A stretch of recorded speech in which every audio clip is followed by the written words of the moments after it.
Hi friends, ಇವತ್ತು Malenadu style ಹುಳಿ ಅವಲಕ್ಕಿ ಮಾಡೋಣ ಬನ್ನಿ. ಮೊದಲಿಗೆ ಒಂದು ಬಾಣಲೆಯಲ್ಲಿ ಒಣಮೆಣಸಿನಕಾಯಿ, ಕಡಲೆಬೇಳೆ, ಉದ್ದಿನಬೇಳೆ ಹಾಕಿಬಿಟ್ಟು ಹದವಾಗಿ ಹುರಿದು ಪುಡಿ ಮಾಡಿ ಎತ್ತಿಟ್ಕೊಳ್ಬೇಕು. ಹಾಗೆ ಒಂದು ಪಾತ್ರೆಯಲ್ಲಿ 2 ಕಪ್ಪಷ್ಟು ಗಟ್ಟಿ ಅವಲಕ್ಕಿನ 10 ನಿಮಿಷ ನೆನೆಸಿಟ್ಕೊಳ್ಬೇಕು. ಮೀಡಿಯಮ್ ಅವಲಕ್ಕಿ ಆದರೆ 1 ನಿಮಿಷ ನೆನೆಸಿದ್ರೆ ಸಾಕಾಗುತ್ತೆ. ನಾನು ಈ ರೆಸಿಪಿನಲ್ಲಿ VOM ಅವ್ರದ್ದು ಗ್ರೌಂಡ್ನಟ್ ಆಯಿಲು ಅಥವಾ ಕಡಲೆಕಾಯಿ ಎಣ್ಣೆನ ಬಳಸ್ತಾ ಇದ್ದೀನಿ. ಇವ್ರದ್ದು ಕ್ವಾಲಿಟಿ ತುಂಬ ಚೆನ್ನಾಗಿರುತ್ತೆ, ನೀವು ಟ್ರೈ ಮಾಡಿ. ಹಾಗೆ ಇಲ್ಲಿ ನಾನು ಎಣ್ಣೆ ಬಿಸಿ ಮಾಡಿ ಕಡಲೆಕಾಯಿ, ಕಡಲೆಬೇಳೆ, ಉದ್ದಿನಬೇಳೆ, ಸಾಸಿವೆ, ಒಣಮೆಣಸು, ಕರಿಬೇವು, ಅರಿಶಿನ ಹಾಗೂ ಇಂಗನ್ನು ಹಾಕಿ ಒಗ್ಗರಣೆನ ಮಾಡ್ಕೊಳ್ತಾ ಇದ್ದೀನಿ.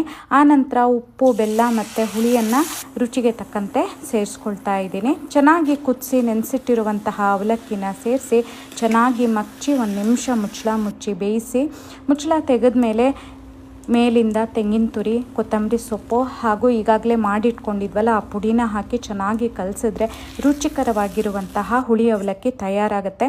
ನೀವು ಖಂಡಿತ ಟ್ರೈ ಮಾಡಿ ಇಷ್ಟ ಆಯಿತಾ ಅಂತ ಹೇಳಿ. Thank you.